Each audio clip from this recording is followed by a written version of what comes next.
Welcome, everybody, to tasting number 179 of the Saratoga Whiskey Club.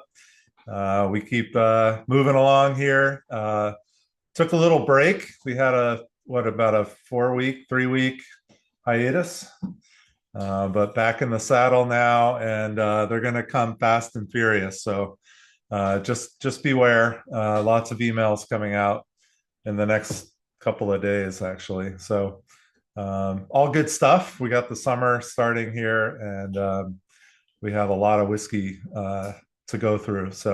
But we are revisiting and continuing our journey, our Scotland A to Z journey, which has really been a lot of fun. I have to say, it's probably one of the more popular tastings we've done in the last couple of years, just because I don't know, people like these kinds of things where there's a method to the madness. And obviously we're tasting a lot of things that you probably wouldn't normally try. Whether they're good or bad, that's for us all to uncover together, because actually tonight I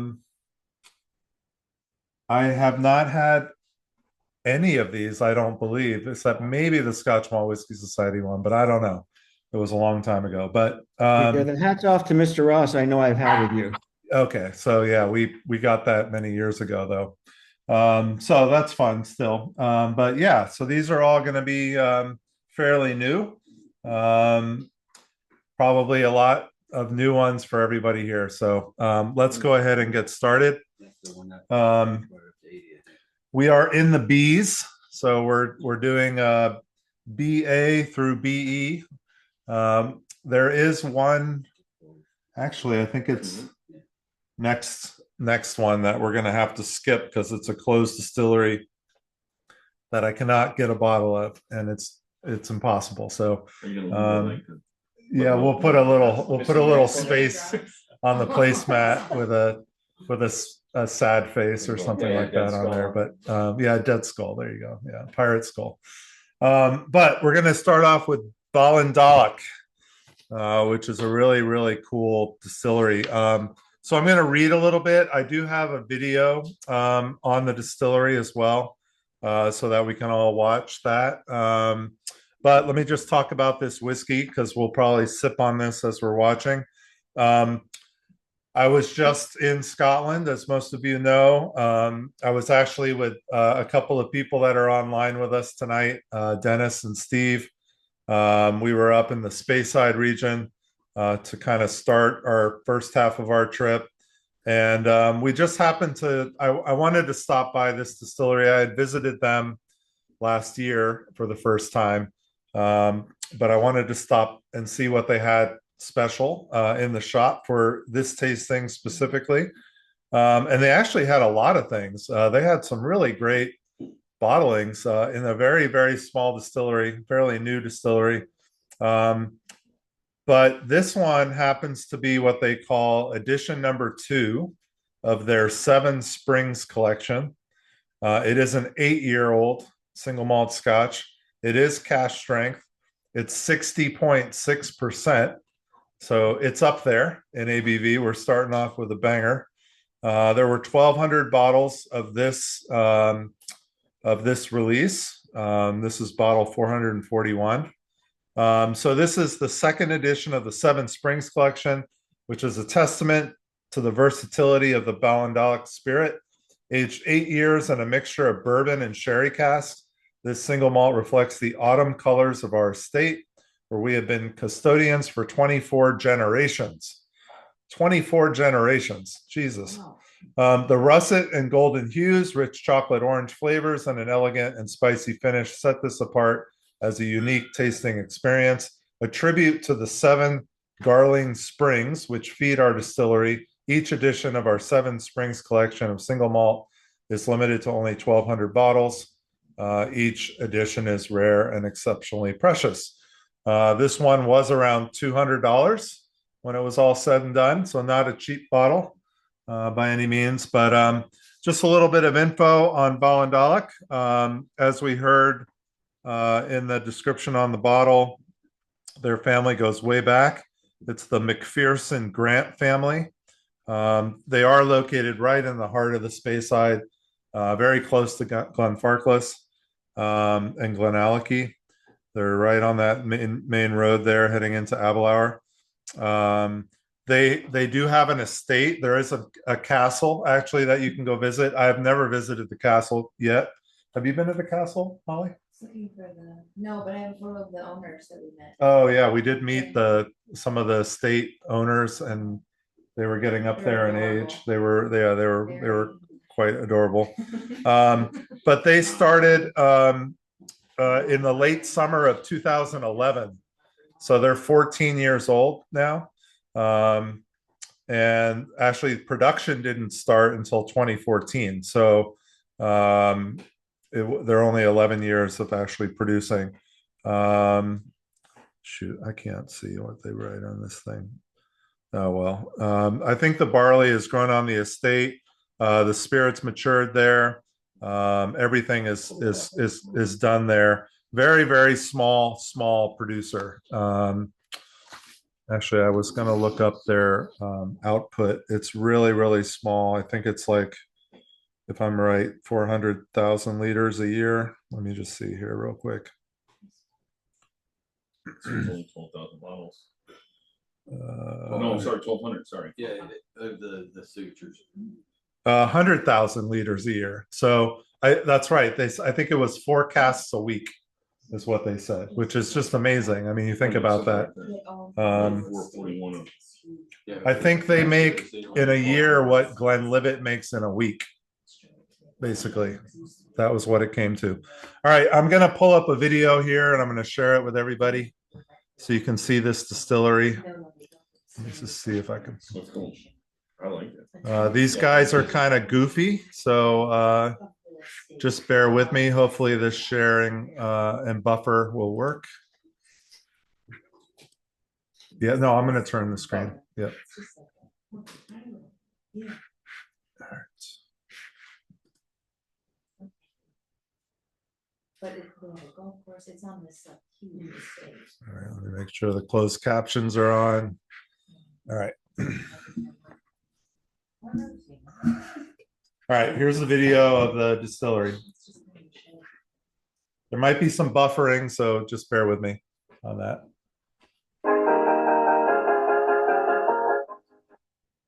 Yeah, just give it a second.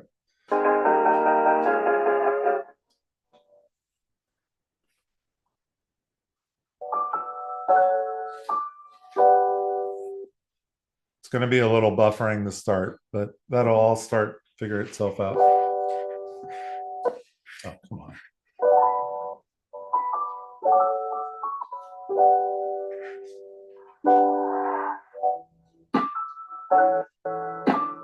Worm tubs, always a good sign when you see worm tubs.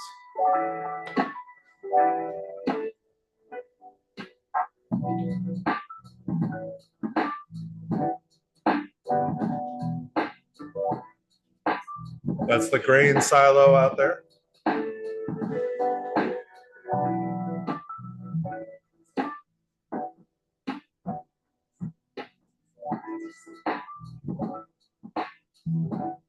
Very small mill. Somebody's feet, yeah.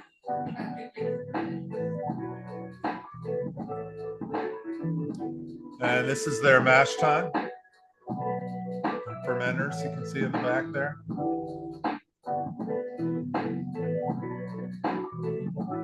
All very small.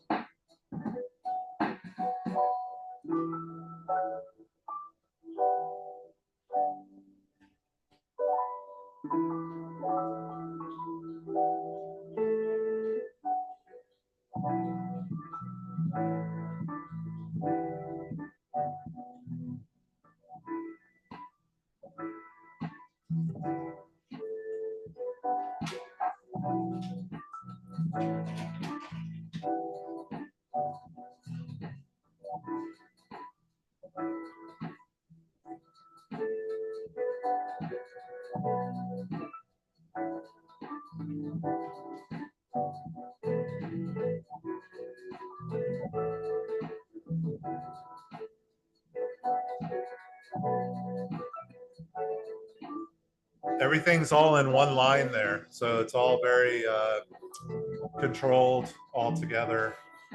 Actually, nicely designed little distillery. 4-size stills. Is it new? Not even new. It's 11 years. Yeah. It's just like it looks new and clean compared to at the top it says it was established in 1824. That's not 11 years ago. So voted for by the public. And we got them because of how we're doing things, not what we're doing. The fact that we've gone back to being fully manual, traditional methods. That's what it sounds like.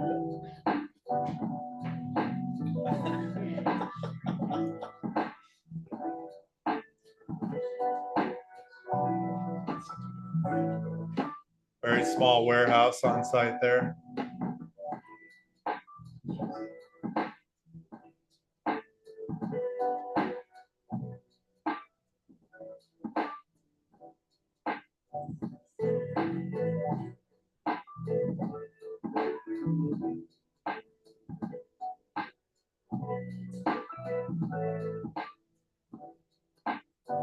Little tasting area.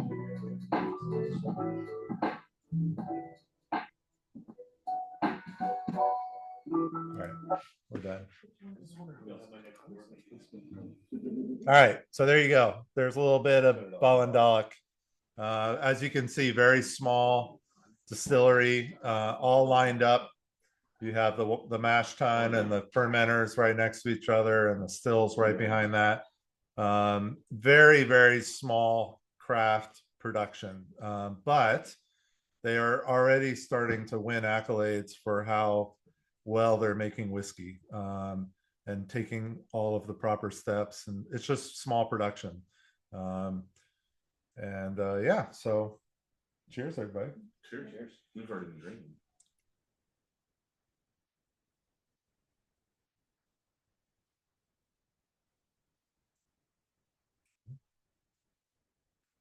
It's definitely like perfumey, floral, fruity notes.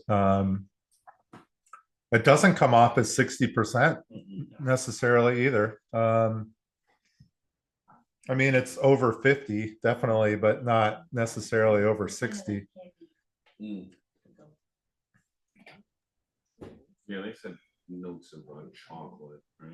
Citrus. Rich chocolate, orange flavors. Citrus. Candy orange. Yeah. Yeah, I get like a lime on the nose. Mhm. It's kind of cool. Yeah. You need Vinny for the nose.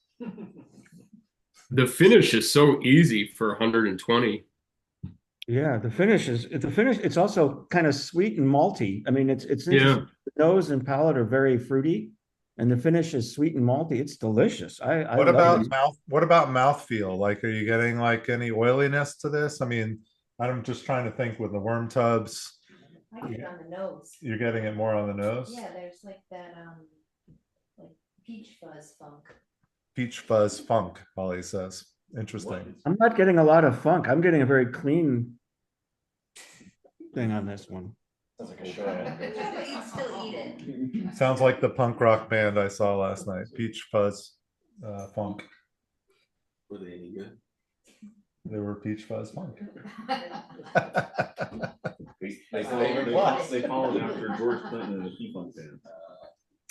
Pretty good though, I have to say, for a Yeah. year single malt. I mean, very expensive. This is a special bottle, so but we did try last year their first two core releases, which one was a bourbon, ex-bourbon cask, and one was an ex-sherry cask. I don't remember if it was Oloroso or not, but probably. And they were both really, really good. Actually, the ex-bourbon was really, really good. And again, you get to taste more of the spirit with an ex-bourbon cask typically. This is delicious. This is. I'm thinking it's pretty spectacular. Yeah, not available in the US, the core at this point. They're still too young to be here. They don't make enough. To ship. But you can probably find it in most shops in the UK, their core releases. I was seeing it around, but They're kind of made fun of in the whiskey world. What's that? Why? Like from, like a rich family. Remember they call them Oh. Starbucks where they work when they want. yeah. They So sit around and I don't know if you do guys coffee. could hear Holly, but they It's an estate. it is like a Downton Abbey kind of situation. Basically, it's you know an estate with a lot of money that has a golf course, has a nice. Well, actually, the cafe was closed. I think that went bye bye. They don't want to Yeah. work that day. They only open in summer. But yeah, but I have to say though, the people that are working there and what they're making, I think is pretty good. So Yeah. I've been impressed so far. So is it called Edition 2 or Seven Springs Edition 2? What was the Seven Springs? Yeah, this is the Seven Springs collection. It says Seven Springs collection right here, and this is edition number 2 Okay. of their Seven Springs collection. So I'm assuming next year would be edition 3. Yeah, Is that the concept? this one I think came out like late last year, so it was technically a 2024, but there was still some available. Yeah, That's really great. and just in the shop there. Yeah, I think it was around 150 pounds, so close to $200. I think it was like 198 or something when it was all said and done. They did another release, which was kind of fun, called the Castle. Obviously, the Ballindalloch Castle, and the only way that you could get a bottle of that is if you bought the book, The Castle, which was a novel. It was a crime fiction book, I think, or something like that, right? You guys bought it, didn't you buy it, Dennis? Yeah, yeah, you buy the book for 99 pounds and they give you a free bottle of scotch. Right, that's what it was. So did you both buy that, or one of you bought it? I bought it. You bought it, all right. Yeah, I'm gonna rent it to Diane for 50 pounds. Do you know, you know what the book is? The book like a fiction book, right? It's like I haven't opened the scotch I've opened, the book I haven't, the scotch like a life. but I think it's But I think it has recipes. That's why Diane wanted it. have recipes on the back. Okay, Yeah. Diane wanted the recipes. So yeah, all right. To commit crime. No, it was an actual UK writer book, but it's not. It wasn't available here in the US. We looked on Amazon. No, I know. Yeah, I don't know. Maybe that was a different book. I don't know. All right. All right. Thumbs up on the Ballindalloch. Yeah. Pretty good one to start with. Hey, Charles, not to be political, but what's the tariffs doing to the price of scotch? At this point, we haven't seen anything yet, but we're getting emails from distributors, suppliers that are telling us that we could see some increases, but at this point, we haven't yet. Prior to all of that happening, a lot of these people brought in a lot of stuff too. So we're probably sitting on a lot of scotch here in the US that hasn't been distributed yet. So they got it at the price prior. Okay. But we'll see what happens. It's going to be 10%. So obviously it's going to make a difference, but yeah, we haven't seen it yet. So Okay. So far, so good. Yeah. That's what really, Canada's shutting down. All right, so we're gonna move on to whiskey number 2. I don't have a video on this distillery because they really don't make whiskey on their own. They don't make it for single malt bottlings. They do make a gin that's pretty popular called Corwin or something like that. I was listening to another video earlier. So as far as we know, Balmenach makes a really good gin that's quite popular. But the whiskey that they make is really being used just for blends. And the only time you're ever going to really see of Balmenach bottling is in an independent bottling, like we have tonight. So I'll read a little bit about them. Apologize, I don't have, I'm just actually going to pull it up on my phone because my printing didn't work well on this piece of paper here. Yes, and they're part of like Banff, Spaber, Old Balvenie. All right, here we go. All right, so they're in the Speyside as well. Speyside single malt whiskey distillery on the banks of the Spey. Let's see here. They were founded in 1824. They do make 2 million liters of spirit. So fairly large. I mean, we went from 100,000 liters to 2 million. So obviously quite a difference. 3 wash stills, 3 spirit stills. They're owned by Inverhouse Distillers, which is the people who own Knockdhu, Speyburn, Balblair, Old Pulteney. So they're part of that family. And let's see, established in 1824 by James McGregor from a family of farmers and illicit distillers who resided in Tomatul. Balmenach is one of the earliest distilleries sanctioned as a result of the Excise Act of 1823. In 1897, the distillery was purchased by Glenlivet, and then in 1925 became part of the Distillers Company, DCL, which then was closed, and then it was in 1997 when they became a part of Inverhouse. So that's that, and let's talk about the whiskey. So I bought this bottle actually on this last trip as well.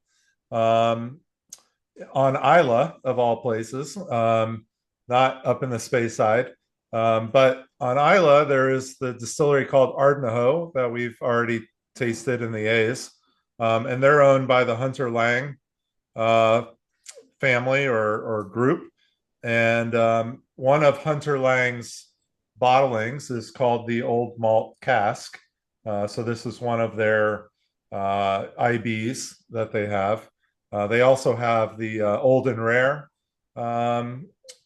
IB, which has some really, really special whiskey.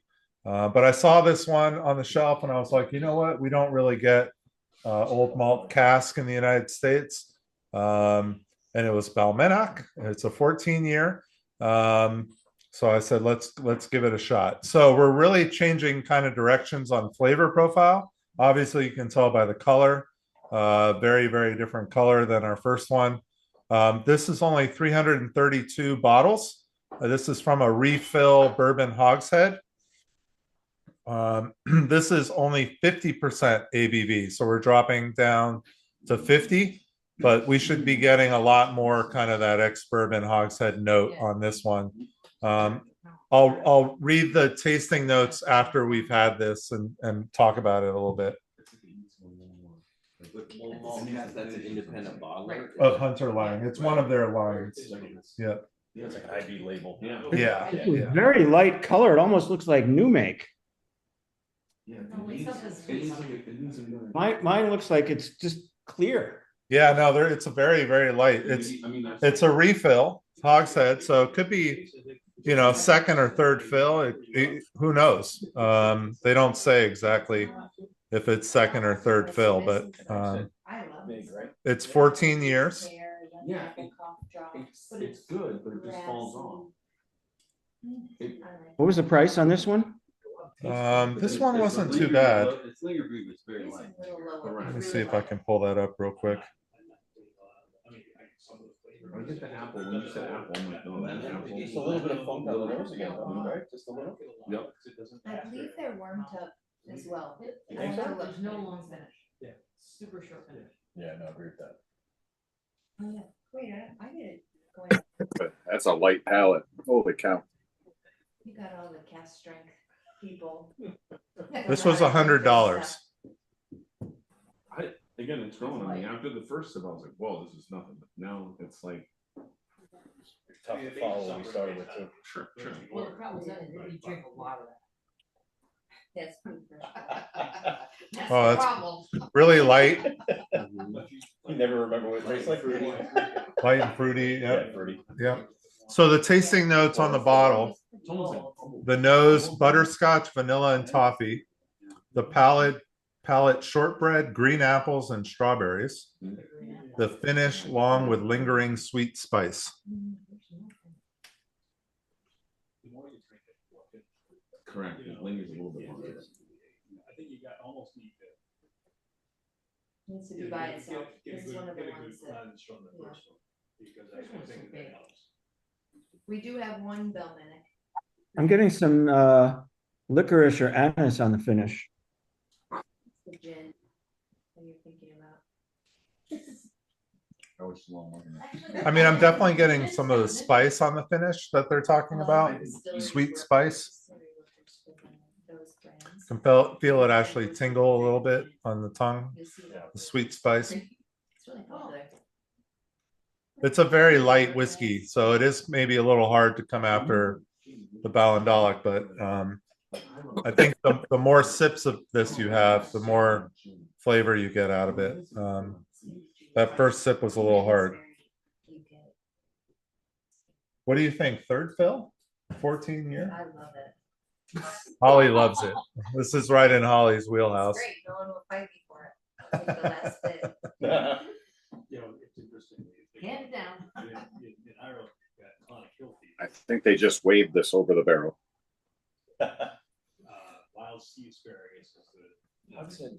Really? So a hogshead barrel is 250 liters and a regular bourbon barrel is 200 liters. So they've just added more staves to make it bigger. So less wood contact. Yeah, so less concept. And then And the fact that it could be a third fill, I mean, we don't know. It could be second fill. It just could be a very used barrel. So 2 reasons you get less. Yeah, yeah. That's why the color is so light. But you know, sometimes they want to show off the spirit too, and not have it be hidden by the oak. So, you know, that's definitely the case in this with this whiskey. I bet maybe. Is this it right here?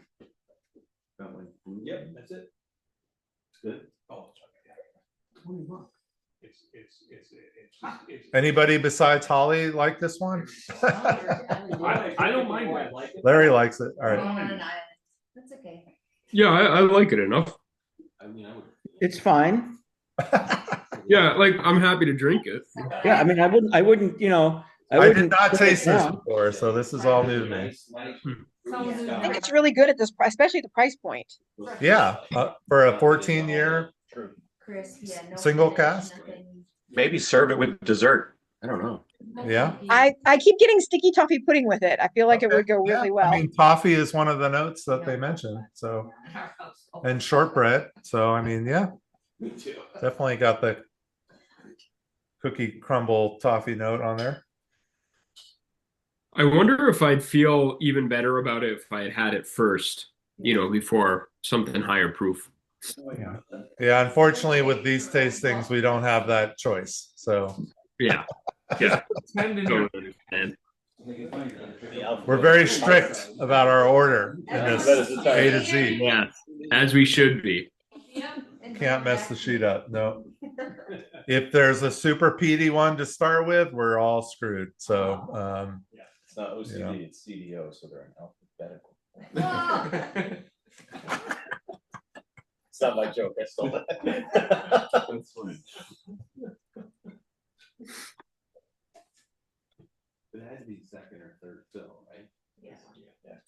I mean, it could be second fill, but with a really old barrel. Mm. Used, Yeah, 'cause it's oh, nuts. maybe a barrel that held something It for was gonna go to Blending. 40 They years. bought it and it was Yeah. never meant to Yeah. be alone. Now, is it Ballantyne's that the Inver House is part of? No, that's Pernod, but they have, What's I mean, their they all blend? Swap and sell, they have a bunch of.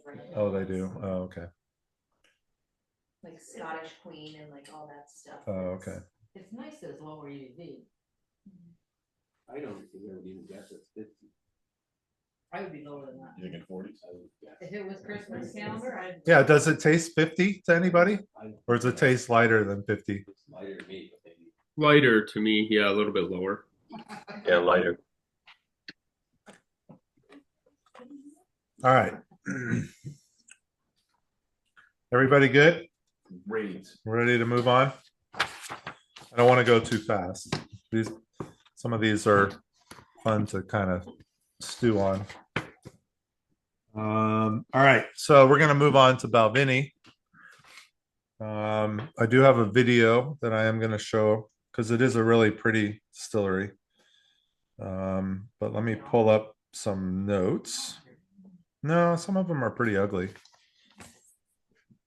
Loch Lomond was pretty ugly, but hey, it was.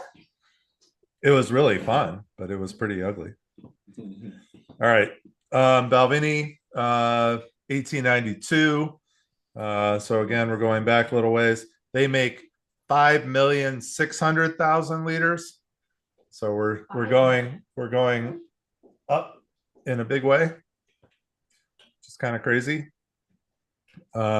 They're owned by William Grant and Sons, which is the same owners of Glenfiddich. And Glenfiddich, I believe, makes almost 21 million liters of spirit. So obviously very big production from all of these people.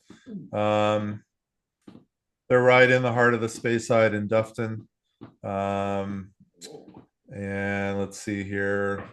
Yeah, so we all kind of know Balvenie. They've been around. We're going to watch a video. It's just a really nice video here. Let me get it ready.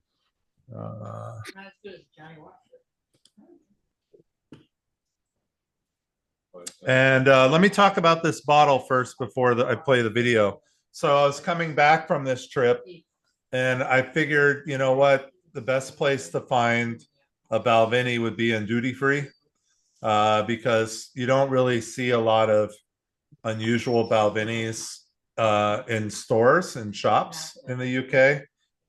If you're going to find something unusual, it's typically in an airport. So I bought this Balvenie.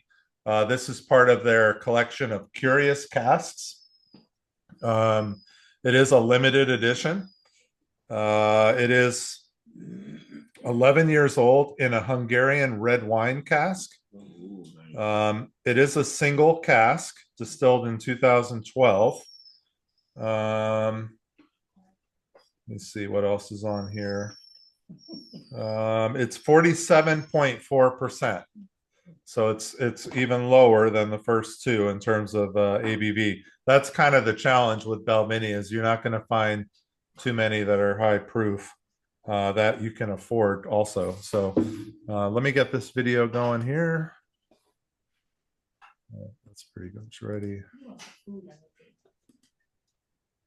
There's nothing good up here. Chocolate's no good. Maybe a cracker. It's a cracker? I guess cracker. Yeah, you need an ounce per pound. An ounce per pound. Oh, is that the ratio? Yeah, that's when those let it grow. That's when it becomes sweet dangerous. When no one wants to. All right, here you go, guys. The Balvenie distillery is located just outside Dufton, and it's one of the hidden gems, really, of the region. Truly, I don't think this distillery has changed very much at all. We still have the traditional methods of production going on here. We really do feel that having craftsmanship is the key reason why Balvenie tastes the way it does. Every person who's working in the distillery has a major part to play. When you visit the distillery, you can see these people working together. The farming around here is still happening, the growing of that barley, and this barley will be used in our Balvenie maltings. We have to turn the barley every 4 hours. That's a lot of hard work.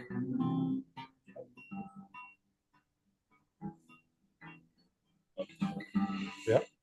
The stills that we have looked after by our own coppersmith, Dennis McBain, and by ensuring that these stills are monitored and tested, that's incredibly important to produce the best quality spirit that we can make.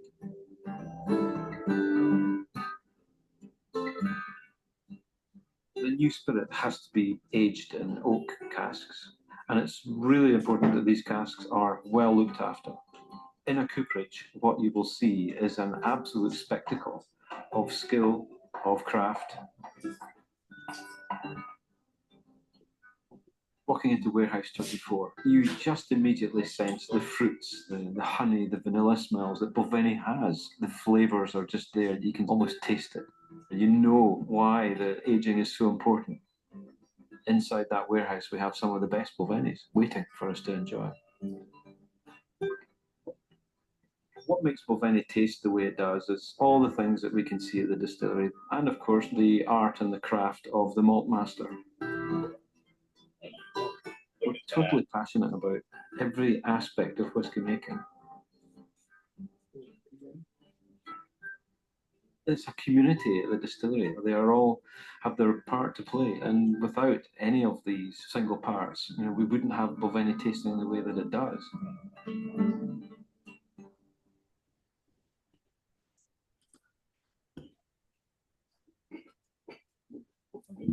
All right, there is a little bit of Balvenie. Now, some of you saw that they have a malting floor. So they do malt some of their own barley. They don't malt all of their own barley, but they are one of the few distilleries. There's only about 8 or 9 distilleries that actually do their own maltings. Balvenie is one of those. But again, it's not all of it. It's just a percentage. And they do some smoky whiskey during the year as well. I think it's just a couple of weeks during the year they actually do peated malt. So you saw a little bit of that going on there. They had the fire that they were stoking.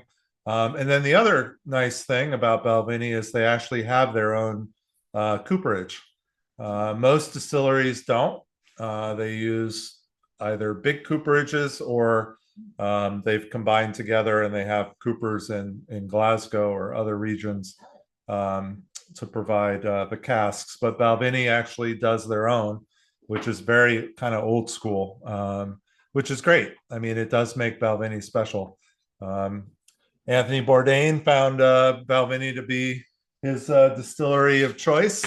He did a big special there. I don't know if you guys saw that, but you can go on YouTube and look up his visit. I actually tried to visit the distillery the week that he was there and it was closed.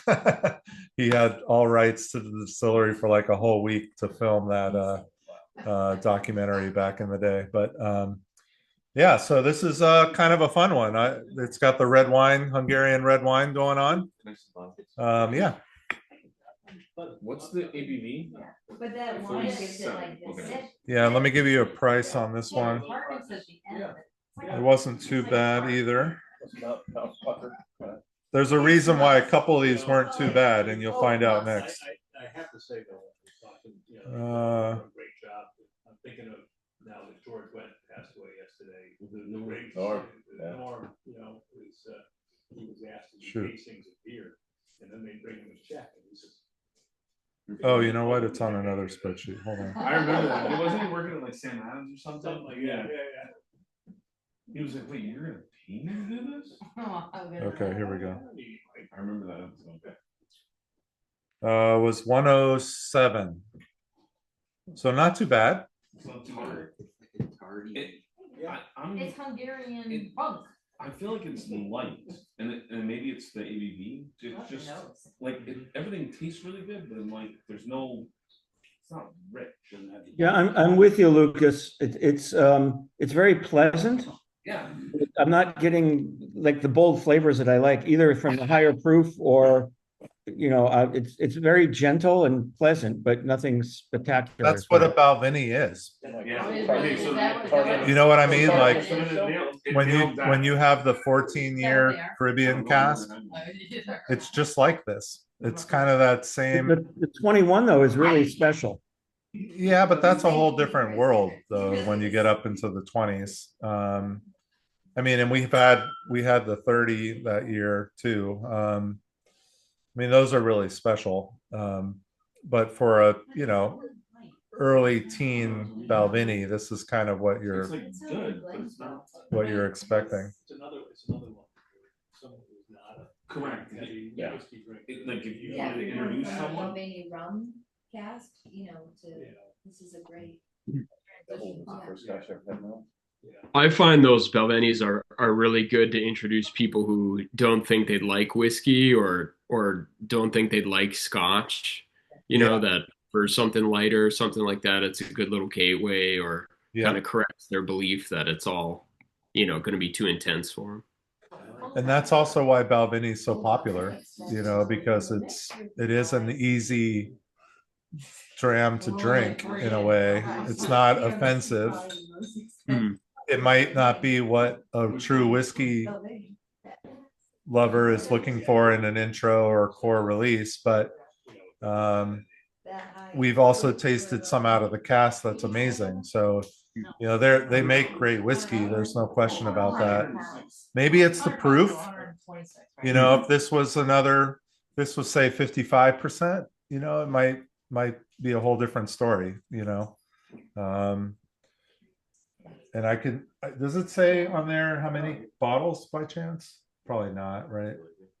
Cask number, so, No. It says limited edition, but well, it gives you a cask number, so it is a single cask. it is a single cask. It says cask 18161. Okay, yeah. But they've obviously added water to it, so it's probably a fairly large. Oh, this is the new blenders project. Okay. What's that name? There's the same blend, what's the name? I don't remember. There was a blender for Balvenie, we should know his name. Oh, he was the guy on there for like 45, Yeah. 50 years is the blender. And the new blender is, her name's Kelsey, and she's like 25 years old. She's a dentist. Yeah, there's a young lady that's taking over the master blender at Balvenie. Got a job there, huh? I wonder if she had to commit to 50 She was years. in the Water of Life. She was in the Water of Life. Yeah. Yeah, she was in the Water of But Life. these are all of her, like these limited editions are her. Are her projects. things? Okay. She's actually really nice. Not unpleasant. No. Not unpleasant. Not gonna hurt you. No, I like it. No. I like it. It's got a beautiful nose. The rest of it. Come on now. We're becoming whiskey snobs. What the hell? I love the This first is two. horrible. What don't you like about it? There's a funk. I can Well, tell see, a I don't funny mind story it. about Balvenie 12, but. I don't mind. There is but like it's just like a tartness, like a dry mouth on the end of it. Yeah. I mean, kinda sometimes like it, but with red wine, you're gonna get that dryness though, and even a funk. Sometimes you will get a little like a red wine funk to it. I wonder what a Hungarian red wine tastes like. He's like 40%. And I mean, I have to say, no, I shouldn't say this, but if those Hungarian Coopers, oh no, wait, what am I saying? Farting in the barrel? Oh, they did. They keep farting in the barrel? What? Yeah. No, That's how that's it gets horrible. to the aroma. It's not smoke. I mean, it's close enough. We need to The, be- the toasting of. That's the an earthy Hungarian toast. Whoa. No? No, we're not going there. Now I lost my train of thought. Holly's saying Hungarian Coopers are farting in barrels. I don't know what's going on anymore. Well, Oh, Anne. Oh, It's Ann. point the finger at Ann. All right. Okay. I'll take her. I'm going to tell you guys right now, have some chocolate, have a piece of cucumber, have some water, cup of coffee. I don't know, something. Just try and clean your palate as best you can for this next one. Because this one is going to be the most interesting bottle. I'm not going to say it's good because I haven't tried it, but it'll definitely be the most rare and interesting bottle of the night. And we definitely want to have a clean palate to try this one. I smelled it, and it's very dusty. It's very old school for a reason, but you do want to have a clean palate.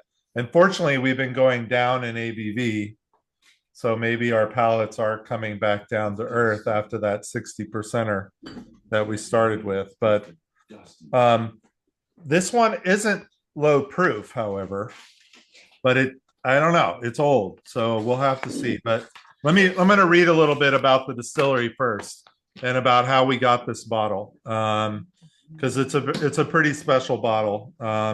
Is it still space side? Hold on. I'll let you know. Oh. Jumping the gun. Jumping the gun. Patience. I'll start lane 3. All right, here we go.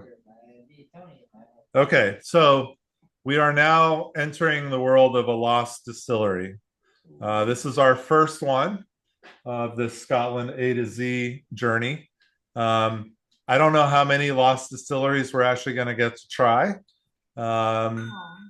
There are a couple that are fairly findable, but then there are some that are findable but way too expensive to taste. So this one was in that range of purchase, but not, it was getting up there where it almost became not purchasable. But all right, so let me read a little bit about Banff. It's called Banff, Banff.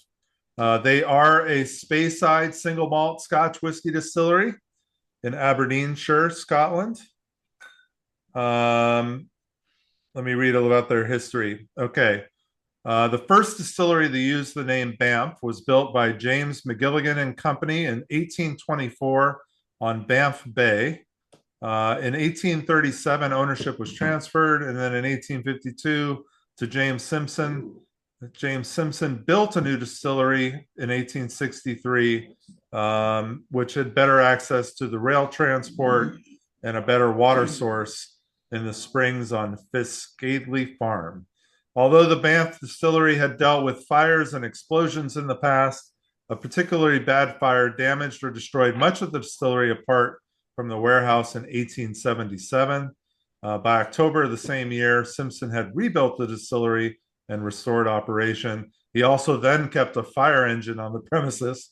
In 1921, the Simpsons family finally sold a portion of the distillery to London-based Mile End Distillery Company. In 1932, a subsidiary of Distillers Company Limited, DCL, bought the entire distillery for £50,000 and stopped production immediately. In 1941, a Nazi Junkers Ju 88, I don't know what type of airplane that is, attacked the Banff distillery and destroyed warehouse number 12. Many whiskey casks burned and a great deal of stock was lost. Farmers reported that the whiskey had run into nearby water supplies and intoxicated the local animal population. Repair on the distillery started in the winter of 1941. In 1943, number 248 Squadron RAF was moved to the site of the distillery and remained there until the end of the war. After World War II ended, renovation on the distillery began again with the intent of restoring it to operation. While one of the stills was being repaired by a coppersmith on October 3rd of 1959, vapors inside were ignited and caused an explosion that destroyed the still and damaged part of the distillery. The distillery's parent company was fined £15 for having violated safety regulations. When renovation was finally complete, the distillery returned to operating status and continued to produce whiskey until it was finally mothballed in 1983. By the late 1980s, most of the distillery's buildings had been dismantled or demolished. The last warehouse was destroyed in a fire on April 11th, 1991. So, pretty interesting story. Lots of ups and downs, lots of craziness with the wars. It was mothballed in 1983. So that's a long time ago. That's 42 years ago. Mothball means ended, killed. But it's like, But they could resupply. They could. Yeah, but in this case, it was done. It was done. But it could mean just closed. Yeah, mothball can also mean temporarily closed or waiting for somebody to buy it. Lots of different things that mothballing. But in this case, it literally went bye-bye. So this is a 23-year-old. When was it distilled and when was it bottled? I'm getting there, Shalom. I'm getting there. All right. So what we are drinking tonight is a pretty special bottle that one of our members, Dan Graham, who normally is at A to Z, he's getting a kit tonight because he's got volleyball. He bought this on auction. This is distilled in 1976. Hey, great year. It was bottled in the year 2000. Oh, you're young. 75 is better. This is bottle number 207 out of 245. This is a 23-year-old Banff single malt Scotch at 54.5% ABV, which is pretty amazing that we're able to try this tonight. How much did Dan have? How much of a fortune did Dan have to give up for this? This is the bottle here. It's actually a Signatory bottling called Silent Stills. That's the line of independent bottlings that does the distilleries that have closed. So it's their Silent Stills collection. After taxes and shipping and auction fee and all of that, it was around $630. So yeah, that's why this tasting is $80 because this bottle is quite expensive. Now, what I want you to think about though, when you nose this and taste this, is think about a time before now. Think about whiskey production from a long time ago. I mean, this is 50 years ago when they actually distilled this. So it's a very different whiskey than what they're making today in a way. I've tasted some stuff that's been distilled in the 70s, and it's definitely there's a different process to it. It's like a dusty, you almost can tell that it's old in a way. It's industrial is a good term. Rubber sweetness. You're talking this. Because they didn't do cask finishes. There was no Hungarian. Yeah, so there's no they don't say anything about the barrel type on this. You can wash your hands with this. Or covering your mouth. What are these germs you speak of? It's probably just a ex-bourbon hogshead, I'm assuming, by the color. Is it Eden, Charles? No, or I thought don't know. It just has on the ballot, it's got like this, Wait, I wondered about that. What? like burnt This is rubber. amazing. This is like confusing. Which it could. So from this was 76. Almost a bottled, little like, iodine, this almost was a little bottled like in the iodine. seventies, right? Yeah. Let me see here. This was bottled. No, this was bottled in 2000. 2000, but it was Distilled in still- 1976. December. All right. So the stills at Banff were fed by hand with coal until 1963. Hold on. That's it. Until 1963. So this is not that. In 1970, the stills were converted to be heated by oil burners. Cool. By the way, That's drinking cleaner asbestos than is coal. fine. I guess that's cleaner than coal. I was just at the Preakness, I just Uh, smelled it all. 1973. Building. Shit. That could be Old it. So They're now, stuff. they were like, yeah, that would be asbestos. As long as it's not friable, you're all right. Drinkable. You can fry it. There's It's so much really good. asbestos in this do you food, taste so that, many- Charles? That like. Yeah. beer? So, like, Holly's wondering if there was any peated malt used in this. Baby. Um, Oh, it's crazy. The flooring. As long as it stays in place, you're good. It does sort of have like some kind of earthy taste to it, but it doesn't taste like peat. I can't figure it out. Yeah, I almost get like a menthol. I think it's the coal. Really like this. Well, it's not Refreshing. coal. The coal was before this one. It stopped in the 60s, switched to oil in the 70s. That's what it is. The oil. Ah, It reminds me of chrysanthemum tea. Huh? I could see that. It's unique. And I get, who said mint? So here's an I interesting. said menthol. Here's an interesting thing. There is a Cadenheads 1976 15-year single malt scotch. On the nose, whiff of smoke like burnt damp hay. So I mean, astringent on the nose, floral. That's a good word. Finish, sweet, light smokiness, and trace of vanilla. I mean, Yeah. 70s. Yeah. Yeah, I get it. Very simple. So there could be, this could be a peated malt, but maybe a very low ppm, possibly. How much was it about? Explains why I like Is Homer. Go. it. What's that ABV, Charles? 54.5. Which is amazingly high for how long it was. Yeah, which It is a doesn't taste like 54 at all. No. pretty high ABV for a 23-year-old. I'm confused in the fact that it's been bottled for 25 years.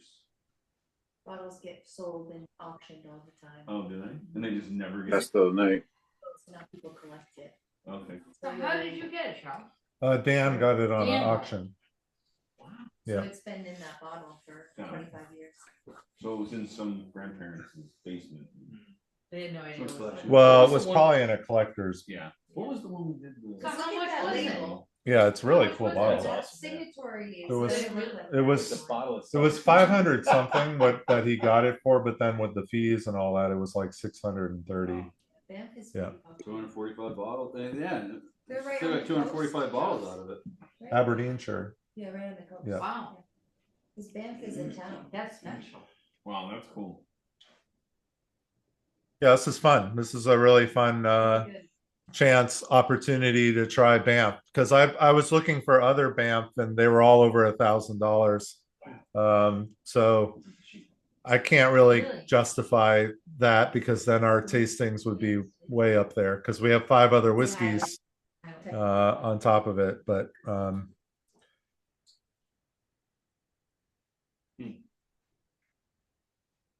pretty fun to be able to try it though. But most of Banff is really expensive, right? Mhm. Like-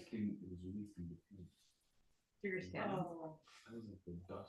If you can find it, yeah. Yeah, I mean, that was. But it's mostly through collections, like auctions. Yeah. Yeah. in a decanter. Yeah. They had some cool bourbon. You guys like it? Oh my God, yeah.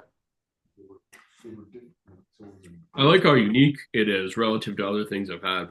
Oh, Dave Tobias says a Juju 88 was a medium bomber, twin engine bomber. All right, cool. I mean, it's fun to taste. Whiskey tasted different. Yeah. Right? It really did. Didn't it? Yeah. So there's in the next A to Z, we're skipping over a distillery called Ben Weaves, and Ben Weaves is another lost distillery, and you can't find bottles, and if you can, they're thousands of dollars. So we are gonna skip. That'll be next month, but we're gonna be skipping a very expensive closed distillery. And then Brora will be coming up in the B's as well. Brora is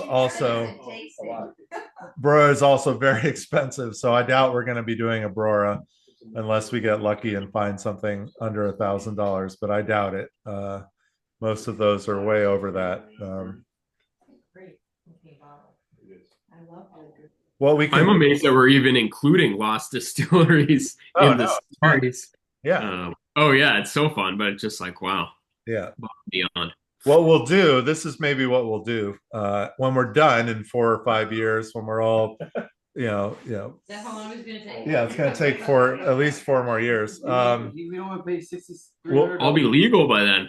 We'll do. We'll be like, can't taste. Yeah. We'll do the big baller lost distillery tasting, and we'll buy bottles from all of the ones we skipped over, and it'll be like a $500 per person tasting. Fill in the holes. Great plan. Yeah, we'll all be in the nursing home by then. So You want to be dead broke when you go in there. Exactly. Yeah. Blowout party. Right. You Like, that's not what. That last little bit you gotta get rid of. Yeah. You want to be dead broke going in there anyways. Let's do it. When are we doing this? Well, whenever this wraps up. You got lots of your side. Dead broken demented, so you don't know what's going on. As the oldest person in here. Everything tastes amazing. Triple B. The care's great. Everything's great. this was fun. This was really good. I'm really happy that we got to do this. This is great. So the average price on that, My then dad this is about $6,000. Is it? Yeah. No. So I did see one for 1,400. Really? You saw one for 1,400? Yeah. On OSB exchange. Of Ben Weaves? My dad was solid too. I mean. Go ahead. 34. Yeah, my grandmother too. No way. You know what? My dad. See, it's actually my nice. dad said. Oh, wow. He's got a plan. So there is a Ben Weaves for 1,400. That's the cheapest one. Next cheapest is 34. Can you spell that, Ben Weaves? Do we sell it?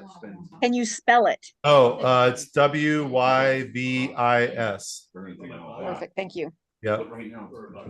August 25th, 1976. Oh, $2,000. That's actually. Oh, that's pounds, I guess. Yeah, so it's 2,000. No, that's per So, liter. yeah. So that's 700 ml probably. Yeah. Love it. That's not bad. Well, who knows? Who knows? Who knows?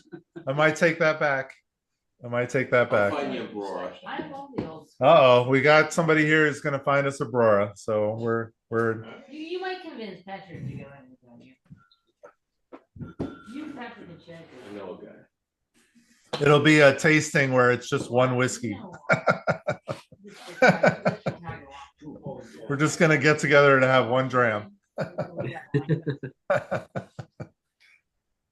That wouldn't be fun. They're not cheap. They're around. Well, if you then brought 5 of your own, you know. There you go. We could do a Brora Clanleash tasting. Yeah. To soften the blow of the. Yeah. Okay. All right. So everybody done with their Banff? Signatory? Oh, no. What am I thinking of the Japanese? Signatory. Okay, we're gonna move on to Oh, I see it. It's an actual. Oh, what is that?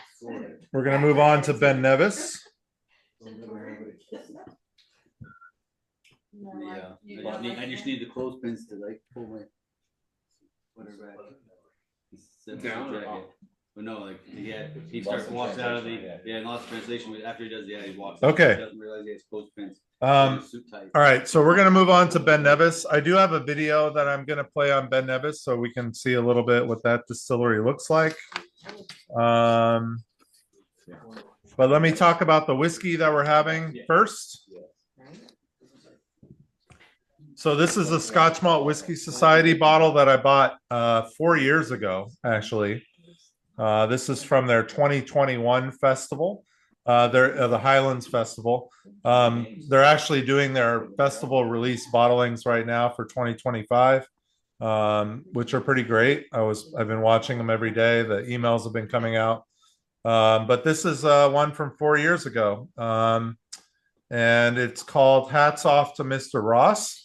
It's distillery number 78, which is Ben Nevis. The Scotch Malt Whiskey Society does all of their distilleries by number. This is the 42nd cask that the society has done at Ben Nevis. And let me read a little bit about this whiskey. They always have crazy tasting notes. This one's called Hats Off to Mr. Ross. This is an 11-year-old first fill barrel, assuming first fill bourbon by the color. It is 64.4% ABV. So we're jumping right back up into the high ABV. There were 202 bottles in the US. This was a US exclusive. So this society bottle wasn't sold anywhere else in the world, just here in the US. Hats off to Mr. Ross. An initial aroma of baked apples, sticky toffee pudding, condensed milk sweetness, and melted butter. A little brown sugar underneath. With some time and air, we got creamy coconut, sunflower oil, and a rather fuller vanilla aroma. Good weight gives quite a textural impression. With water, we found some notes of cherry stones, red apples, new leather, and baled hay. Rather aromatic and nicely punchy with plenty of distillery character. The palate opened with a rich sweetness of butterscotch and custard with orange peel. Zesty, oily, balanced, and fresh. A little peppery warmth from the oak. With water, a nice balance between wood and distillate emerges. Cherry ice cream, vanilla wafer, and ginger alongside chewy malt and a very light waxiness. All right, so that's the bottle. Let's pull up a video here. Let me get this going here. All right, that's good. Share. Boom. Boom. Boom. Let's see here. Let's get some closed captionings on this one or not. No, I guess not. Unavailable. All right. Ben Nevis.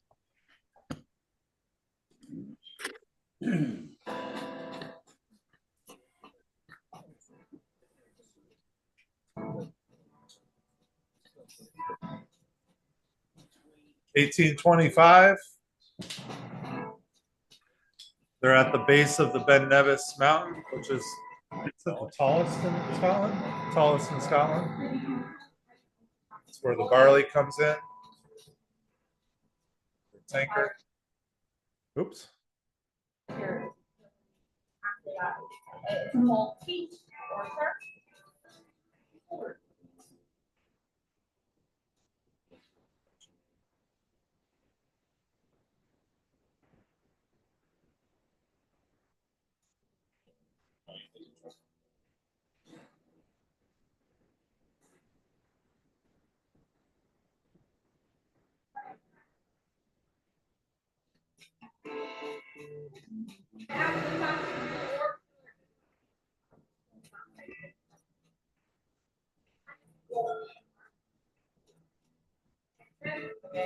No, it's Pretty large stills.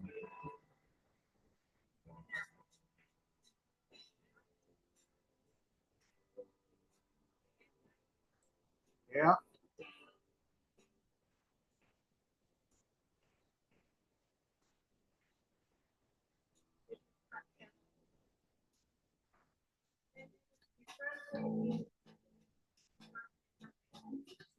There's the mountain in the back there.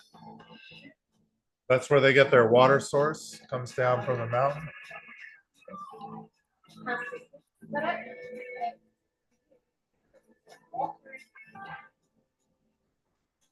We'll do a Ben Nevis.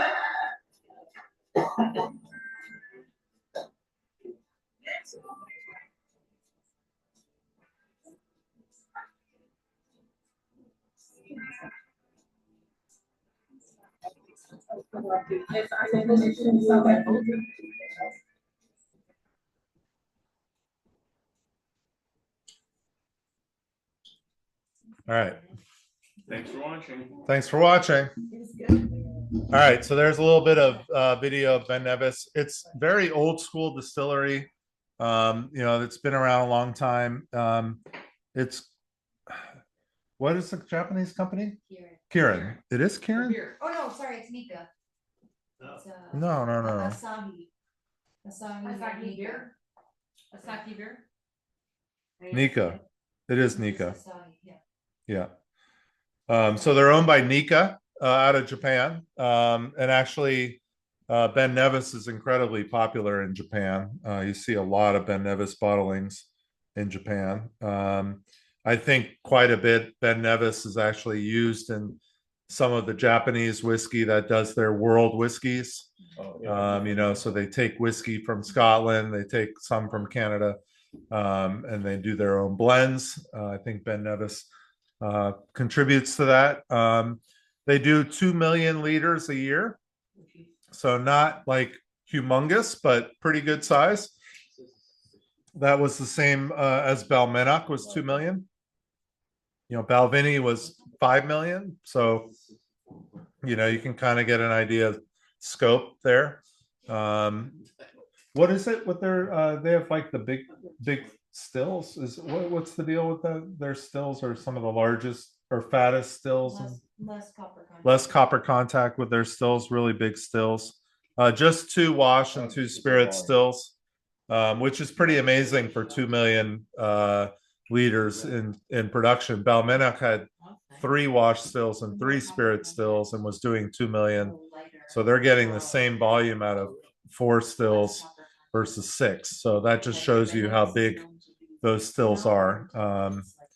We actually didn't visit the distillery on this last trip, but I had a really, really special visit with them on my first trip to Scotland.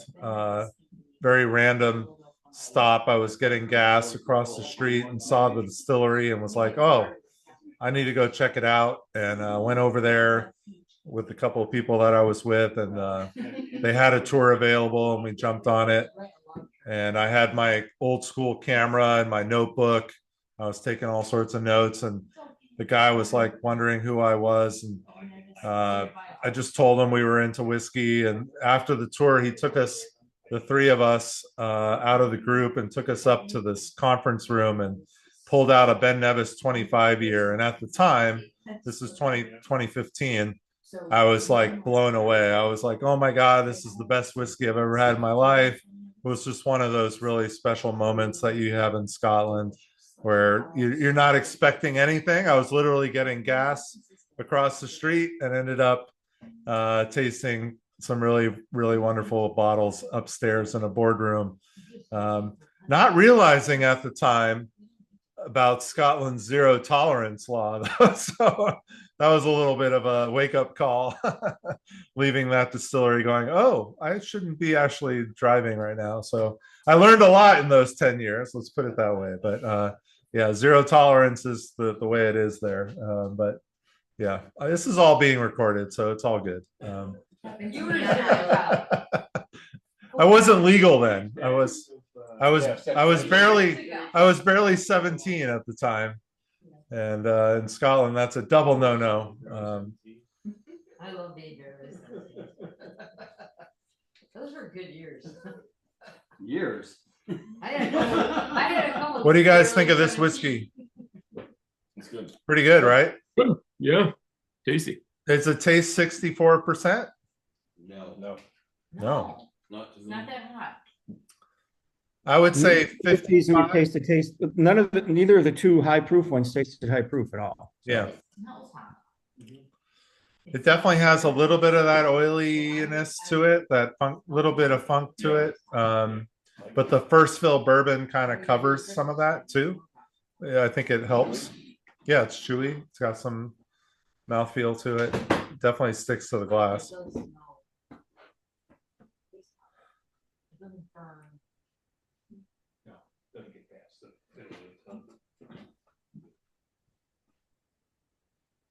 Did anybody, I love it. I mean, it's all this wonderful first fill bourbon vanilla stuff. Did anybody else get olive oil on the finish? I got a little bit of that kind of.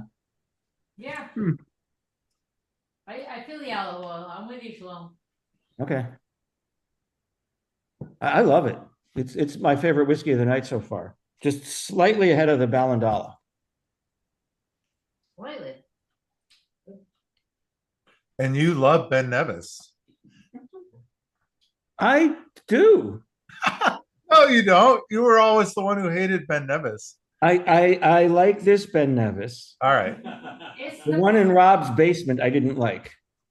There were other Ben Nevis that you didn't like either. And you wouldn't even taste the Ben Nevis for like years because you were turned off by Ben Nevis. So this is a revelation, Shalom. It's the Eureka.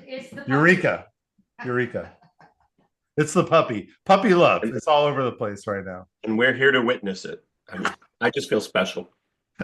I mean, come on, Larry. We had a 23-year-old Banff from 1976, and now Shalom comes out with this love for Ben Nevis.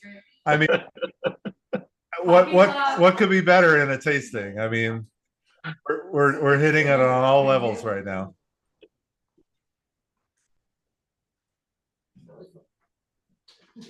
You have a bottle of this, Shalom?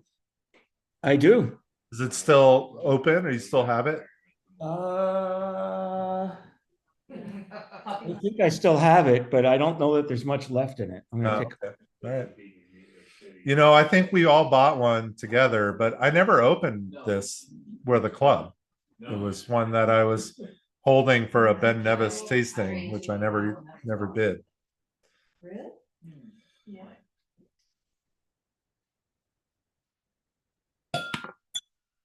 That worked. It's a sign.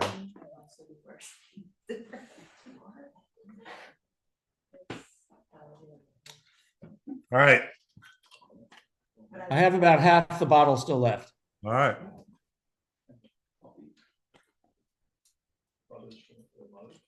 Is that the only Ben Nevis you have? Yeah, that's Ben Nevis. Yes.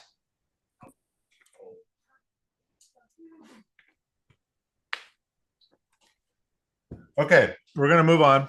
Everybody ready to move on? Or no, I don't know. It's hard for me to tell where people are at, but I'm taking my time with these, and I'm done with the Ben Nevis. So, all right, we're gonna move on to our last whiskey of the night. I love this distillery. BenRiach definitely doesn't get the love it deserves all the time, but really, really great great distillery. I do have a video I'm going to play on this one too. Just it always helps to get a little sense of place when you're talking about these distilleries. But we did a really great tour and visit there a few weeks ago. We were with Emma. Emma is really great. She's one of the, oh, there you go. Nice 30-year BenRiach. Nice. Yeah, Emma is one of the like local or UK brand ambassadors for Brown-Forman. So she does tours and tastings at BenRiach, Glenglassaugh.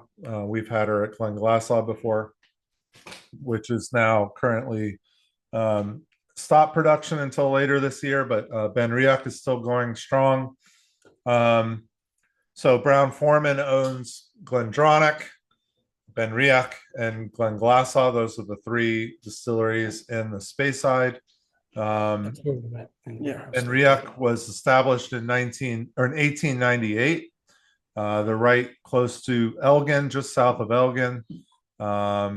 Really, really great place. Now, one of the things that BenRiach was also known for a long time was their own floor malting. They do have a space where they did floor malting. I just heard that they are basically ending that, which is kind of sad because every year they would come out with certain special releases that were of their own floor malting. We'll see. I'm not going to say they're done forever, but they said at the moment that they were not going to floor malt. I think in the video they do show some of the floor malting, so you'll see some of that, like Balvenie. But they have a really interesting set of stills, so we'll see that in the video. They play around with a lot of different types of barrels, and that's really what Rachel Berry, the master blender, and BenRiach is really known for, is and Glendronach, both playing around with cask types. So what we're drinking tonight is a special bottle that I bought at the distillery just a few weeks ago. I actually have in the back another BenRiach that I bought at the distillery, but it was peated, and I decided I'm not going to. They do some peated expressions, but since all of these were unpeated tonight, I decided to not do a peated BenRiach. So I bought this. This is a Moscatel hogshead. This is a single cask Moscatel hogshead, 15 years. Only 281 bottles of this. This is bottle 222. This is 57.9% ABV. Was bottled in 2023. Their bottlings look like that. From the distillery, they're all very special. This is not something you're going to find here in the US, but let me get this video going here. You can get a little sense of BenRiach. Charles, where does this from? Well, I mean, area? So they're in the Speyside, just south of Elgin. Okay. Yep. All right. Yeah, we've done a lot of Speyside tonight, except for Ben Nevis. Wow. Everything was Speyside.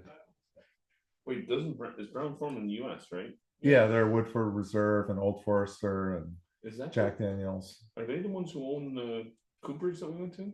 Yes, which is no longer. Oh, come really? on. Yeah, in Louisville, If they they no closed. longer own that Cooperage? The one that fired everything? No, you saw a different one. That was Independent Stave. the Cooperage. No, but You Brown-Forman's saw the Cooperage in Louisville closed just this last year. Oh wow. Yeah, or earlier this year. Yeah. All right, let me pull this up. Ben Nevis is a Highland. It is on the west coast, but it's considered a Highland. Yep.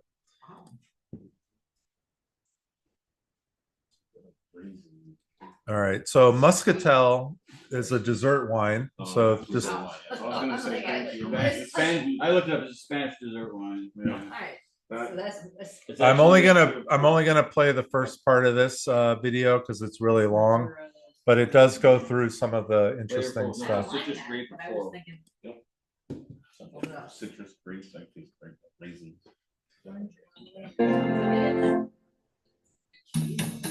Yeah, this would be great. It's gonna take a little buffering on this one. Yeah. a little blue. No, blue cheese. Yeah. Hello and welcome to whiskey.com, where fight and spirits meet. And today I'm in the heart of space. Of space. He's in the heart of space. Side. Yeah, I'm at the BenRiach Distillery. BenRiach Distillery has a bit of a history, a bit of a bad history. They were really not continuously open. They were founded in 1898 and pretty fast they got closed. They got bought, they got reopened, they got closed again, bought, and they were bought and sold pretty often. In the recent past, they were owned by Shivers, and they closed them in about 2002. And fortunately, Billy Walker, a Scottish person, opened the distillery again as an independent distillery and brought the distillery up. And the distillery was sold then with two other distilleries to the Brown-Forman company back in 2015. And now it belongs to the big spirit company of Brown-Forman. Yeah, Brown-Forman is, as I said, a very big company, supplies them well with casks and other different kinds of material they need for their production, and really looks out for them as they're not that tough on cash flow, so they can really look out for the quality of BenRiach. And that is actually really interesting. And today we're going to see why BenRiach is such a quality and loved whiskey. These here are the old malting floors of the BenRiach distillery, and they're actually still in use. Only sometimes they either do one malting in May or in September. They do it in steeping tanks where they put in water and let it then steep for a few hours or even a few days sometimes, and the corn and the actual grain soaks up the water, and then it actually tries to start to grow. And what the grain actually does is, at the start of the growing, it needs sugar, so it converts the starch inside the grain into sugar. We're gonna skip. Then spread out the malt here. Did you really just upload a 30-minute video? No, it's the malt is there's milled the here mill, in this Porteous mill. patent malt mill from England, Leeds.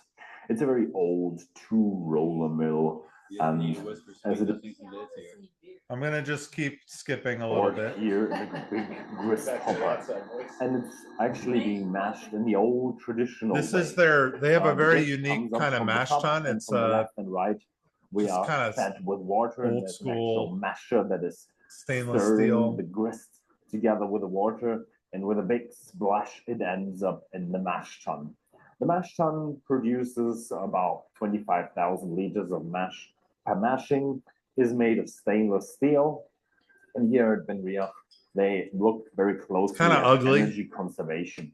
but So that's the okay. energy that is being fed into the mash tun, the water that's heated up, is afterwards being cooled.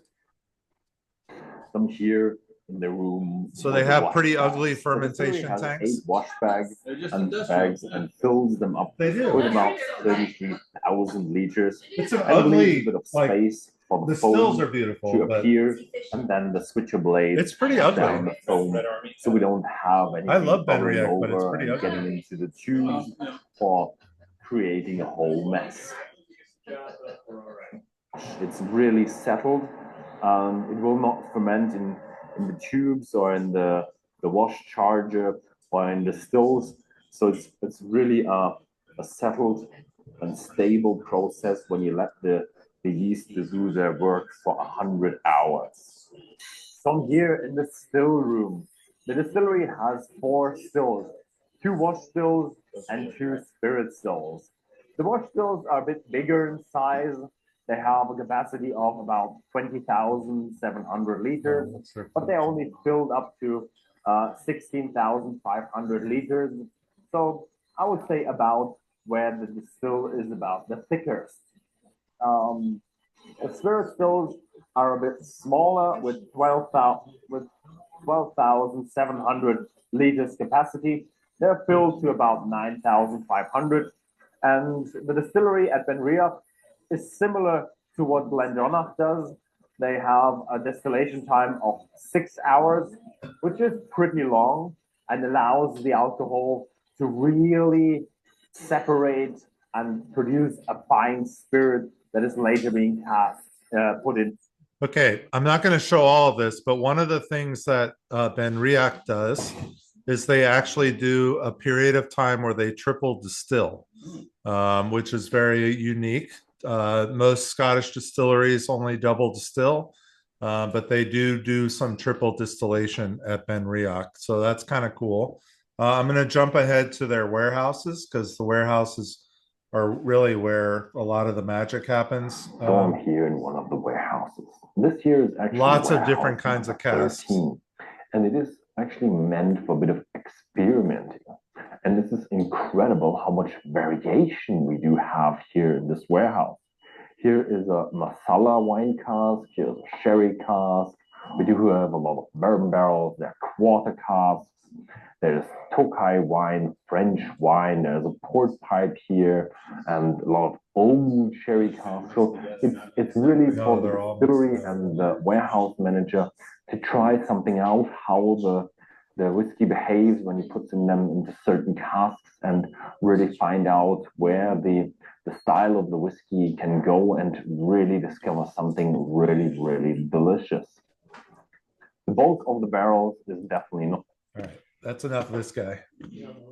All right, I won't torture you guys any longer with that. But BenRiach is really known for their casks. I mean, the warehouse there is truly, truly unique. When I was just there a few weeks ago, first time ever seeing Chinese oak. Never seen Chinese oak being used for maturation before. There was even another one that was really interesting, and I can't remember off the top of my head what it was. But the Chinese oak was truly, truly wild. I didn't even know that they were doing that. Everybody's playing around with some Mizunara now, Japanese oak. God, what was it? There was something else that was truly unique, but that is one of the things. So here we are drinking a Moscatel cask. Not something you see all the time. This is, cash strength Moscatel, so pretty nice. What do you guys think of this one? It's different. It's nice. Different? My favorite of the night. Yeah, I love it. It's my favorite too. I get like a strawberries and cream. Yeah, I got, let's see what I wrote down here. I got flowers and raisins on the nose, oranges, peaches, and honey on the palate, creamy oranges on the finish. I definitely get those strawberries, Luke. Yeah, I'm getting berry notes, lots of honey. Oh, this is really delicious. I love it. Yeah. Charles, I think it was like Hungarian oak or something. Yeah. Well, we saw, Hungarian oak, which would be like the Tokai. But there was also, you know what it was? It was, oh, shoot. What's the other country near Hungary? Jack? They called it Carpathian oak. Carpathian oak, Oh. Yep. What's the ABV on this one? 57.9. Okay. How much did you pay for this at the distillery? This bottle was $194. Wow. Great whiskey. Charles, the night we were actually in warehouse 13. Yeah. So Yep, same one. Yep. Yeah, pretty good. Pretty solid dram here. Yeah. It's the only one I got to taste with you guys tonight. I'll have to watch it on YouTube because I got out of a boring meeting that went on an hour and a half. Distillery releases from BenRiach are amazing. One to another. Vinny, this was pretty boring too. Yeah, I'm sure. That just means I have to have 2 whiskey tastings tomorrow, one early and one late. There was an interesting part where somebody crawled on the floor behind Luke, and Luke was laughing. But yeah, Was that his kid or something? What? Oh, you all can see here. Reminds me to turn my camera off from now on. You have no idea what shenanigans go down over here while you guys are. You don't wanna know. You just might want to know. You just might. Just don't stand up, Luke. I never do. Yeah, I'll have to drink at 11 o'clock, 11 a.m. tomorrow, and then 7 o'clock. What a tough day. That's rough. That's really rough. I guess. Shalom, that's an adorable dog. Thank you. That's Ziggy. Yes, I was admiring Ziggy too. He's 10 weeks old today. Nice. Very cute. He matches your shirt. He does. Yeah. Oh, he's kissing you, Shalom. Oh, look at that. Okay, real quick, before we end, I just want to go through the whiskeys and see what everybody's favorite was. All right, everybody, calm down. We're gonna go through the whiskeys. I'm gonna go online first. So Dennis, Steve, any favorites tonight? Yeah, the last one. The BenRiach. Okay. BenRiach. Nice. All right. Chad? I think it was the SMWS and then the BenRiach.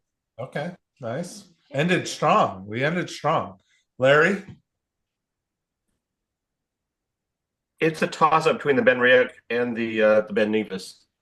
Okay. Ben Nevis. Wow. Yeah. That's not Chad's palate. Ask him again. Chad, although I have to say though, the hold Banff was really interesting. Oh yeah. No, it was really fun. Chad, Holly's questioning your palate. She said that's not you. Well, I appreciate what she picks out for people for me, but she can pretty much open up her catalog. So if someone comes in for a 23-year-old Banff, it's a go. All right. By the way, what's your favorite Stewart's ice cream flavor? Yeah, I can't get the. It's not exciting. It's black raspberry. I can't get Black that. raspberry? That's Latham. Yeah. All right, black raspberry. No, black. You gotta get the Belmont chip, Chad. Belmont. Mint with crumble. Belmont chip. There's not Latham. Get it up there or down there. All right, we're moving on. Meg, what do you think? Definitely the BenRiach. Nice. Yeah. Wow, we're ending with a high note. And also Campfire S'morio. Yeah, Campfire S'morio for What's that? Stewart's ice creams. Buy some. Oh, ice cream flavor. Oh, ice cream flavor. Oh, got it. Yeah, come on, Charles. I'm sorry. Dave and Diane, where are we at? I like the first one. However you say it. Ballindalloch. There we go. I kind of think I like the Curious Cask. Yeah, the Balvenie. Yeah, that's it. How you say that? Yeah. Okay. All right. Yeah. All right. Balvenie. There we go. Nice. Shalom. We know what you're gonna say, BenRiach, and then you're gonna say Ben Nevis, and then you're gonna And then the Ballindalloch was a close third. Those three. All right. Luke? BenRiach, have to say. Melissa? I really like the Ballindalloch, but I have to shout out the Banff. It was really good, but very unusual. Yeah, right. Awesome. All right, Dave, what do you got? I'm with Shalom on this. All right. The Ben Nevis, BenRiach, and the Ballindalloch as a really close third. Okay. And Mike? I was just taking notes tonight, so not really helpful on this segment, but You didn't I'd like to taste get anything tonight? What's that? No, I'm on the road. I didn't. Oh, okay. I didn't get. You I don't wasn't done before 7 and stuff anyway, so I was just taking notes. But I do have them with me to admire, so Okay. that's All right. you get to look at them and think about them for later. But I did want to submit for ice cream the one that tastes like chocolate mousse. I don't know what it's called, but Moose Tracks. Moose Tracks. yeah, that one. That's my good. favorite. Foolstrack's Yeah. my favorite. So, I can help there. I can help there. We have to have a pairing. That would be fun. Oh, there you go. Whiskey, ice cream. Stewart's ice cream That sounds would be great. good. I'm gonna send everybody samples of ice cream. Yes. It'll be space what's it called? The height, what's it called? You know what? I can make that. When they take the liquid out of things. Dehydrated. Dehydrated. Yeah, ice cream. There you go. Space ice cream. All right, Benny, obviously your favorite was BenRiach. BenRiach, yeah. The only I'll let one. you know. Yeah. All right, Jim, what do you think? I think I gotta go Ballindalloch and then Ben Nevis is my second. All right, Ballindalloch, Ben Nevis. Lucas? Banff and Philly's vanilla. Banff. And Philly's vanilla is the best ice cream. Philly's vanilla is what he likes. Oh, plain Jane. I think that. Good one. Banff. All right, we got another Banff. We have two Banffs in the house. Holly? Balmenach and Banff. Balmenach. All right. Charles, were you expecting a lot of Banff as the crowd favorite? No. Banff was truly the like special, unique, one of a kind, once a lifetime opportunity kind of thing. So, right. Banff was fantastic. Spectacular, and for ice cream, Crumbs Along the Mohawk. Crumbs Along the Mohawk. One of the great Jimmy Stewart movies of all time, Drums Along the Mohawk. Oh, Drums Along the Mohawk. Drums Along or Crumbs Along? It's called Crumbs. Crumbs is the ice cream. Oh, Stay in the okay. movie. I don't know Based these on the things. movie, Drums Along the Mohawk. Okay. Right. I need to go watch. I'm gonna go watch I love- Drums Along the Mohawk tonight. Stuart has taken over the tasting. What was your favorite nose, Tony? That's Benny's job. Probably Balvenie was probably my favorite. So what you didn't drink? It was my least favorite. He gave that a high score of 62. 65. That was a 60. Oh, all right, it was close. That was close. Doesn't matter, 65 in general. That one's 65 in general. But number one's at Ballindalloch and Wow. Banff. Wow. Awesome. Ballindalloch and Banff. Good. Quaid? I was close between BenRiach and the Banff. BenRiach and Banff. And Adirondack Bear Paw. Adirondack Bear Paw. Oh, I don't know. All right. I forgot peanut butter pandemonium for ice cream. Peanut butter pandemonium for Jim. This is All right. I'm writing all these down, everyone. Writing them all down. Cashews and caramel swirl. I don't have a favorite tonight. I can't. That's just part of my job. No, I can't. Yeah, you can. How convenient. What do you really like? I mean, if I were to pick, I did really like If that. Charles is going to a bar and you're in Magic Land, what would you like? Magic Land. I would probably order the Banff just because it's so special. All right, then. But I would probably drink the Ben Nevis, to tell you the truth. I don't know. Just had a lot of that first fill bourbon note that I like. Yeah, so that was fun. Very fun. Good. Yes. Just so you know, I have 4 of the next 6 bottles already for next month's part 5 of Nice. ABC. I still need to source 2, which I'm going to try my hardest and figure that out. But yeah. What distilleries are you looking for? Actually, one of them is Beaumont, where I was spent the last Beaumont? half of my life. Felt like on Beaumont, but yeah, no, there wasn't anything in the shop. There wasn't anything that was worth buying on my travels. So I'm probably gonna order something from overseas, from the UK or Europe, for that. Maybe you can get one of the face bottles. It's coming up. Yeah, I don't know about that. Last year's festival 19-year-old. Yeah, and they still had that. Wow. But we've That's a already great whiskey. we've Great already, whiskey. we've already done that. So I didn't want to do anything that we did already. All right. There was one that I saw that I really was interested in. which was like a 1980s bottling of Bowmore. It was only a 12-year, but it was one of the older versions of Bowmore that looked really great. So I might be buying one of those. It wasn't cheap. It was a few $100s, but we don't really have a high price one for next month. So I'll figure it out. I can't remember the other distillery. It's shoot. Yeah, I can't remember, but I got some good ones. I got Bowmore. Is it Brooklotti too next month? No, not yet. No. I got a really great Bladnoch when I was in Scotland that I brought back, an older one. I got a Bonington. Most people haven't heard of Bonington. Bonington's out of Leith in Edinburgh. So I got a Bonington. I got a really good BenRiach while I was up at Gordon MacPhail.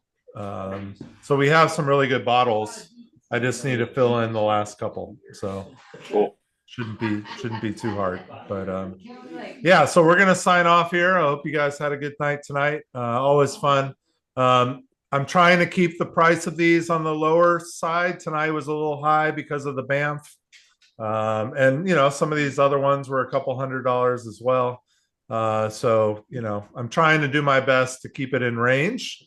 It will be in that $60 to $80 range, hopefully every month or whenever we do these. So, but they're always going to be special bottles, not stuff that we're normally going to see around here. So, until tomorrow night for some, and until next time for others, have a good night, everybody. And, we'll see you soon. See you tomorrow. All right. Tomorrow. Good night and thank you. All right. Thanks. Night.